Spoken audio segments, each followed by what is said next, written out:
Well, yeah, you were. We're no more dangerous than we were then. So, yeah, I mean, typically, I guess it depends. It would be a depends. On?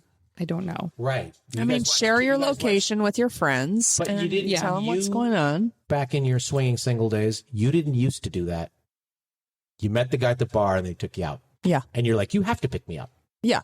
Lifetime and Dateline have changed dating more than True. Yes. men True. or bad. True. And raising kids. Yeah. Raising kids. And sometimes I'm like, okay, but I don't have an escape then. Like, what if this goes really bad? You didn't used to date that way. Yeah. You didn't used to date with an escape plan. Yeah, I kind of need an Unless escape. you went to an escape room. Right. All right. This was good. This was fun, but you're not off the hook yet. As I teased at the beginning of the show, when we have somebody on the podcast for the first time, we play something called Worst Date or First Date, which means you have to either give us the greatest first date you've ever had or the absolute worst date you've ever had. Your choice. Start with Sarah. Oh, my God. I don't even know. Okay. I'm probably not thinking of one because I've been in a lot, but there was one. How honest can I be here? 100%.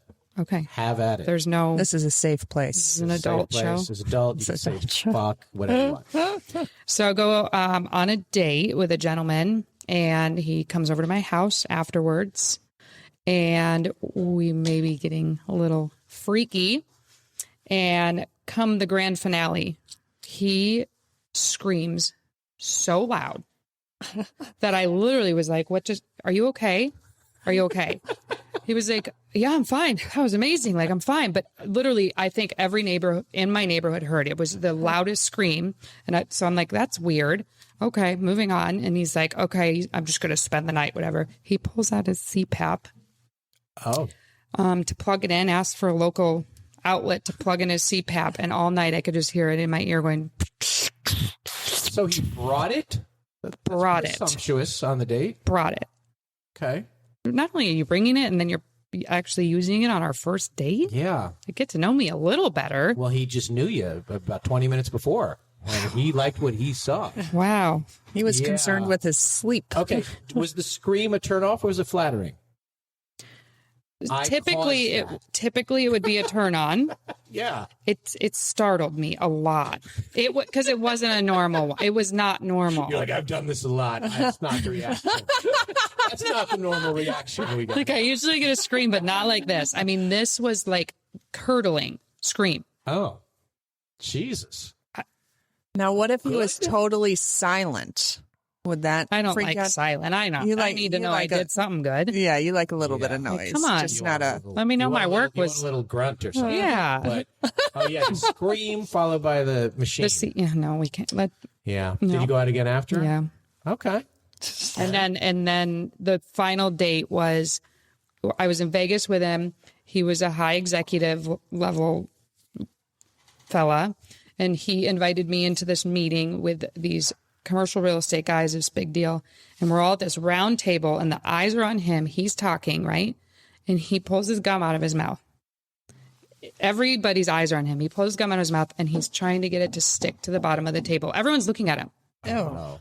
And it's not sticking, so it's like taking like a minute. And I'm like, no, this is not seriously happening right now. Like these, we're trying to do a business deal, and he's literally trying to get that gum to stick on the table. No, and I never went out with him again. Now, did the screams continue, or he got used to your dosage? No, they continued. It was Every time. That's normal. It was a normal thing. Did you try and take it down a notch? I'm like, can not you? to get the scream? I'm like, Did seriously, can you muffle put it? a? Yeah. Oh no, I did actually. I 100% did.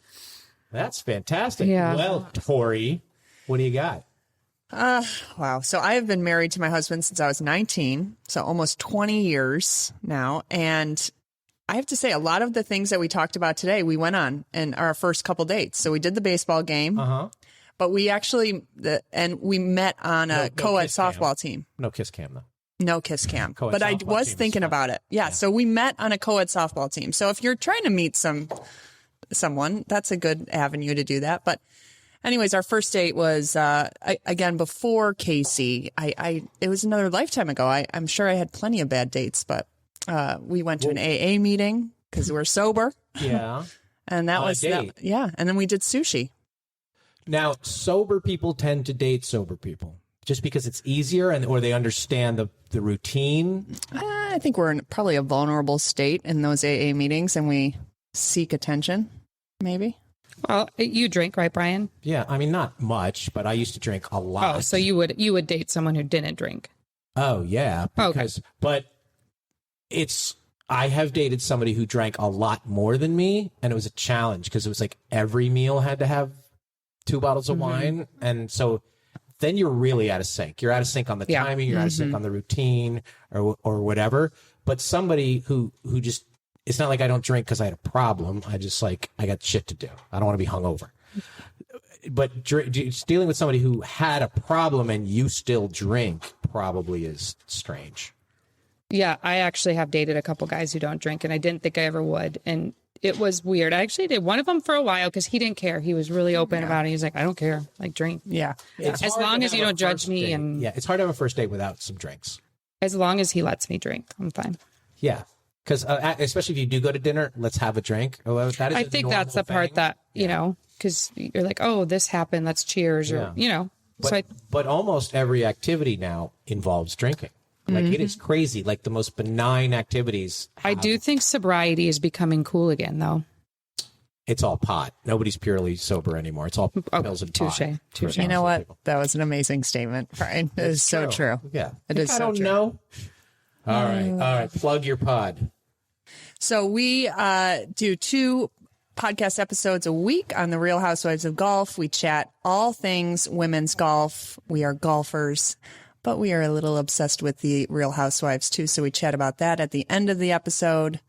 Sarah, what do you got for us? We basically are doing all the gossip of all our girls' leagues. So you and I are a lot different. You're like pro the ladies. We don't like the dudes. I'm like, let's bring the dudes. Let's have some fun. Let's drink some claws.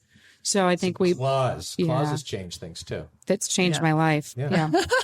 For the better. Your favorite Housewives cast, or is there is it changed by the season, or? I mean, it does vary, but I'm a true New Yorker. So your favorite housewife, they're not characters, they're real people. Yeah, I'm Real Housewives of New York, Bethany. I mean, it's the queen. Coincidentally. It's weird. Yeah, that's weird. Mine might be Kyle Richards. Okay. I mean, Beverly Hills is so hot right now. It's I do like some Kyle Richards. Yeah. Okay, good. Do you know her? I don't. Okay, so we can eliminate her off the list. Who's is that show on now? It's coming up. Yep. It's going to start here soon. Because I'm always amazed that they seem to rotate that cast up a lot. Yeah. Is Potomac coming back? Oh, yeah. And Sarah has not dipped her toe into Potomac I started yet, in the beginning and it was... Oh, no. If she thinks Salt Lake City knocked her shoes off, this is really... Do they drink on Salt Lake City?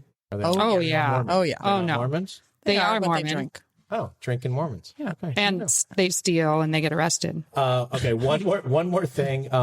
So if somebody does not golf, how do they...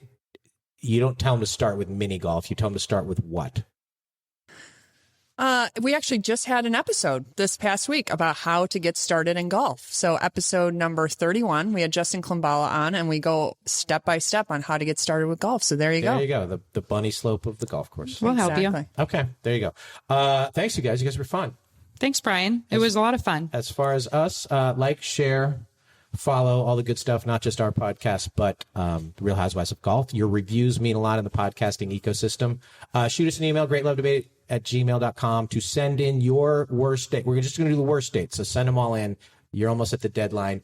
Go to greatlovedebate.com, check out our live tour schedule. I don't even know what's on it, but I know we got a show coming up in Boston because we had a bunch of shows canceled because of the troubles of the last 2 years, I guess we'll call them that. But those venues are calling saying, like, you owe us a show because we didn't do it last year. So check out greatlovedebate.com, plus all the details on the Great Love Debate, because, as always, at the Great Love Debate, we never stop making love. See you next time.